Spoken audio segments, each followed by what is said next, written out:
जय श्री राम। स्वागत है आप सभी का हमारे चैनल ज्ञान गंगा पर। आज हम एक ऐसे विषय पर चर्चा करेंगे जो हनुमान जी के भक्तों को बहुत रोमांचित कर देगा। श्री गुरु चरण सरोज रज, निज मन मुकुर सुधार। क्या हनुमान जी का विवाह हुआ था? अगर हाँ, तो उनकी पत्नी कौन थी और क्या उनका कोई पुत्र भी था? ज्यादातर लोग मानते हैं कि हनुमान जी आजीवन ब्रह्मचारी रहे, लेकिन कुछ ग्रंथों में उनके विवाह और पुत्र से जुड़ी भी कहानियां मिलती हैं। तो चलिए इस रहस्य से पर्दा उठाते हैं। हनुमान जी का बाल्यकाल और ब्रह्मचर्य व्रत। हनुमान जी माता अंजना और केसरी नंदन के पुत्र थे। वे भगवान शिव के 11वें रुद्रावतार माने जाते हैं। उनकी शक्ति, बुद्धि और भक्ति अद्वितीय थी। क्या आप जानते हैं, बचपन में जब उन्होंने सूर्य को फल समझकर पकड़ने की कोशिश की थी, तब देवताओं को उनके लिए विशेष व्यवस्था करनी पड़ी थी। पर क्या वे आजीवन ब्रह्मचारी थे या फिर उनकी शादी भी हुई थी? हनुमान जी का विवाह सच या कल्पना? ज्यादातर ग्रंथों में हनुमान जी को ब्रह्मचारी बताया गया है, लेकिन पराशर संहिता और ब्रह्मवैवर्त पुराण में एक अनोखी कथा मिलती है। कहते हैं कि हनुमान जी का विवाह सुवर्चला नामक देवी से हुआ था। सुवर्चला कौन थीं? वे सूर्य देव की पुत्री थीं, बेहद तेजस्वी, विदुषी और शक्तिशाली। हनुमान जी का विवाह कैसे हुआ? भगवान सूर्य ने हनुमान जी से कहा, वत्स, मैंने तुम्हें जो शिक्षा दी है, अब तुम्हें गृहस्थ आश्रम में प्रवेश करना चाहिए। हनुमान जी चौंक गए। गृहस्थ आश्रम?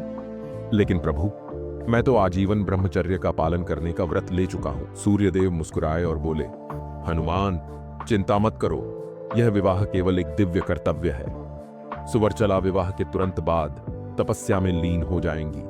तुम्हारा ब्रह्मचर्य अडिग रहेगा। हनुमान जी ने गुरु आज्ञा स्वीकार कर ली और उनका विवाह हुआ। लेकिन विवाह के तुरंत बाद सुवर्चला देवी ध्यान और तपस्या में लीन हो गई। यानी हनुमान जी का विवाह हुआ था, लेकिन उनका जीवन हमेशा ब्रह्मचर्य में ही बीता। मगर उनके पुत्र का क्या? अब सवाल आता है, अगर हनुमान जी ब्रह्मचारी थे तो फिर उनका पुत्र कैसे हुआ? यह कहानी और भी रोमांचक है। मकर ध्वज का जन्म कैसे हुआ? रामायण के युद्ध के बाद जब हनुमान जी लंका से लौट रहे थे, तब उन्होंने समुद्र में स्नान किया।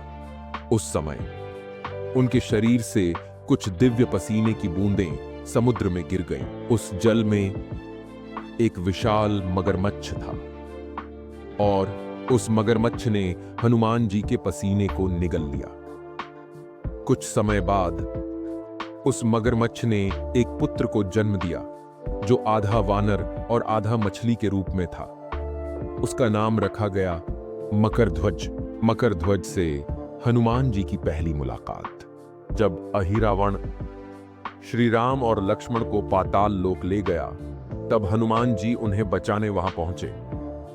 लेकिन पाताल लोक के द्वार पर एक वीर योद्धा खड़ा था। हनुमान जी बोले, कौन है तू जो मेरे मार्ग में बाधा डाल रहा है? उस योद्धा ने गर्व से उत्तर दिया, मैं पाताल लोक का द्वारपाल मकर ध्वज हूं और मैं हनुमान जी का पुत्र हूं। हनुमान जी चौंक गए। क्या तू मेरा पुत्र? यह कैसे संभव है? मकर ध्वज ने पूरी कथा सुनाई। यह सुनकर हनुमान जी भावुक हो गए। उन्होंने मकर ध्वज को गले लगाया और आशीर्वाद दिया। तो क्या हनुमान जी ब्रह्मचारी नहीं थे? अब यह सवाल उठता है, अगर हनुमान जी का विवाह हुआ और उनका पुत्र था, तो फिर उन्हें ब्रह्मचारी क्यों माना जाता है? इसका उत्तर यह है, सुवर्चला से विवाह होने के बावजूद हनुमान जी ने कभी गृहस्थ जीवन नहीं अपनाया। मकर ध्वज का जन्म किसी स्त्री के गर्भ से नहीं हुआ, बल्कि हनुमान जी के दिव्य तेज के प्रभाव से समुद्र में हुआ।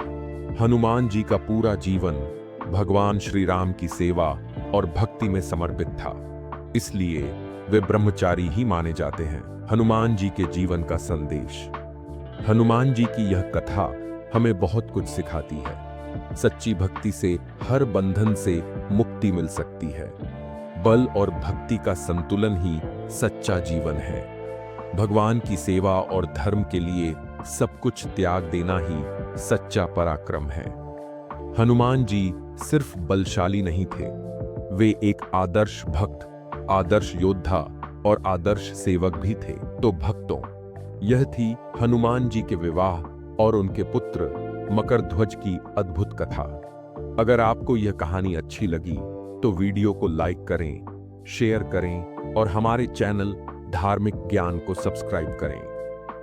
अगर आप हनुमान जी के अन्य रहस्यों के बारे में जानना चाहते हैं तो कमेंट बॉक्स में जय बजरंगबली लिखना न भूलें। जय श्री राम, जय बजरंगबली।